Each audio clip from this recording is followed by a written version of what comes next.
Hi friends, అందరూ ఎలా ఉన్నారు? నేనైతే బాగున్నానండి. మీరు కూడా బాగుండాలని మనస్ఫూర్తిగా కోరుకుంటున్నాను. ముందుగా మన సబ్స్క్రైబర్స్ అయితే వచ్చేసి 489, అంటే 489 మంది అయ్యారండి. ఇంకొకళ్ళు అయితే 490, ఆ 10 కూడా వేస్తే 500 అనమాట. ఈ 11 మంది సబ్స్క్రైబర్స్ అవుతారని అనుకుంటున్నాను. ఒక 2-3 రోజుల్లో. దయచేసి కొత్తగా చూసే వాళ్ళైతే నా వీడియో నచ్చితే తప్పకుండా లైక్ చేయండి, అదేవిధంగా సబ్స్క్రైబ్ చేసుకోండి. ఇప్పుడైతే కనకాంబరాలు అయితే కడుతున్నాను. ఈ కనకాంబరాలు కాలిమాల కూడా కట్టుకోవచ్చండి. కాలిమాల కూడా అసలు చాలా కొత్తగా ఉంటుంది. అది అంటే ఒకళ్ళు ఉండాలన్నమాట. కాలిమాల కట్టుకోవడానికి ఇద్దరు ఉండాలి. ఒకళ్ళేమో పూలు పెట్టడానికి, ఒకళ్ళేమో కట్టడానికి. చాలా కొత్తగా వస్తుంది కాలిమాల కట్టుకుంటే. పెట్టుకున్నా కూడా చాలా అందంగా ఉంటుంది. ఇప్పుడు నేను వచ్చేసి ఒక్కొక్క పువ్వే కడుతున్నానండి. ఇక్కడ ఒక్కొక్క పువ్వే కడుతున్నాను. నేను నిన్న కోసాను, ఈరోజు కొంచెం కోసాను, అందుకే కొంచెం వడబట్టినట్టున్నాయి. ఇంకా మాల కట్టిన తర్వాత అయితే వచ్చేసి బట్టలు ఉతుకుతున్నాను. బట్టలు నిన్ననే ఎక్కువ ఉతికేసానులేండి. కొంచెం నాయే ఒక డ్రెస్ కండవ కొన్ని ఉన్నాయి. అదే ఆ రెండు ఉతుక్కుంటున్నాను అన్నమాట.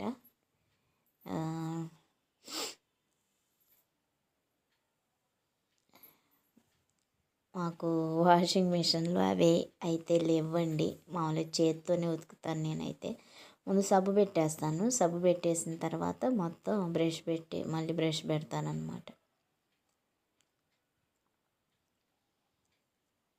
బ్రష్ కూడా విరిగిపోయిందండి. ఇక్కడ బ్రష్ మీరు కనిపిస్తుందేమో, అది విరిగిపోయింది. పక్కన తీసాను. ఇంకా అడుగు ఇంకా పళ్ళు ఉంటాయి కదా దానికి, అది ఒక్కటే వాడుతున్నాను అనమాట. ఇవాళ అయితే మా ఊర్లో స్వాములు పోతున్నారండి. తిరుపతమ్మ స్వాములు పోతున్నారు. ఇందాక వచ్చేసి ఊరేగింపు కూడా వచ్చిందండి.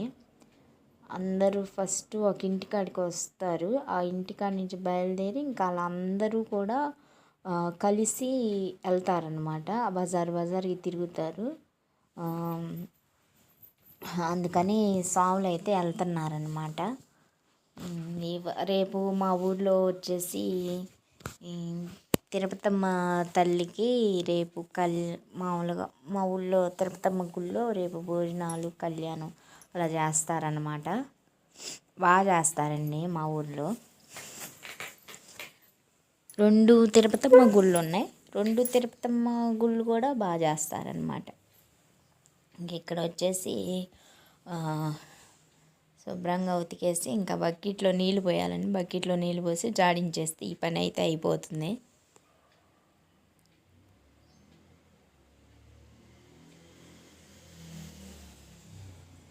ఏంటోనండి, బట్టలు ఉతికి నాకు కొంచెం కుడి చెయ్యి నాకు కొంచెం నొప్పేనండి. ఎప్పుడైనా కుడి చెయ్యి అనేది ప్రాబ్లమే నాకు, ఎందుకో తెలీదు. అది మందులు అన్నా కూడా కొంచెం తగ్గలేదన్నమాట అంతగా. ఇక నేను వదిలేసాను అనమాట. వాడి 2-3 చోట్ల వాడాను. ఇంక నా వల్ల కాదు ఆ ట్యాబ్లెట్లు వాడడం, ఇంక వదిలేసాను. ఇక్కడైతే ఇంక నీళ్ళు పోస్తున్నాను. నీళ్ళు పోసేసి ఇంకా బట్టలు జాడిచ్చేస్తే ఎండ వస్తుందండి బాగానే. ఇంకా ఫిబ్రవరిలో మీరు గమనించారా, ఈ సంవత్సరం ఎలా అవుతుందంటే, ఇప్పుడు మనకి మార్చి, ఏప్రిల్, మే కొంచెం ఉంటే జూన్ నెలలో ఎండలు.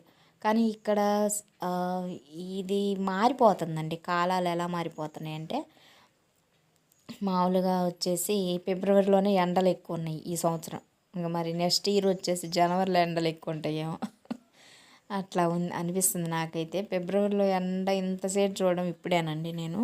మధ్యాహ్నం వచ్చేసరికి మామూలుగా ఎండ ఉండట్లేదు. ఎండలకైతే ఎవరైతే బయటికి వెళ్ళొద్దండి. మీకు అంతగా ముఖ్యమైన పని ఉంటే 11 లోపే చేసుకోండి. 11 లోపు, సాయంత్రం 3 తర్వాత. మధ్యలో ఎండకు మాత్రం తిరగొద్దండి. ఇంకా ఆరేస్తున్నాను అనమాట. అది ఉతకడం అయితే అయిపోయింది. ఏం లేవులేండి, ఎక్కువ 2-3 ఉన్నాయి. నిన్ననే ఉతికేసాను. ఇవి మాత్రం ఉన్నాయి వరకు జాడించేస్తున్నాను అనమాట. నేనైతే చిన్న బకెట్లోనే ఉతుకుతున్నానండి. పెద్ద బకెట్ ఉంది కానీ ఇంకా చిన్న బకెట్లోనే ఉతికేస్తున్నాను అనమాట. ఇందులోనే వేసాను, అంటే స్నానం చేసేటప్పుడు వీడ్చి ఇందులోనే వేసాను కాబట్టి ఇంకా తొందరగా ఇందులోనే ఉతికేస్తున్నాను. ఇదండి ఈరోజు అయితే వీడియో వచ్చేసి. నా వీడియో మీకు నచ్చితే తప్పకుండా లైక్ చేయండి ఫ్రెండ్స్. అదేవిధంగా కొత్త వాళ్ళు కనుక మన ఛానల్ చూస్తుంటే తప్పకుండా సబ్స్క్రైబ్ చేసుకోండి అండి. ఒక్క సబ్స్క్రైబర్న పెరుగుతారనుకుంటున్నాను. థ్యాంక్ యూ అండి. Thank you very much.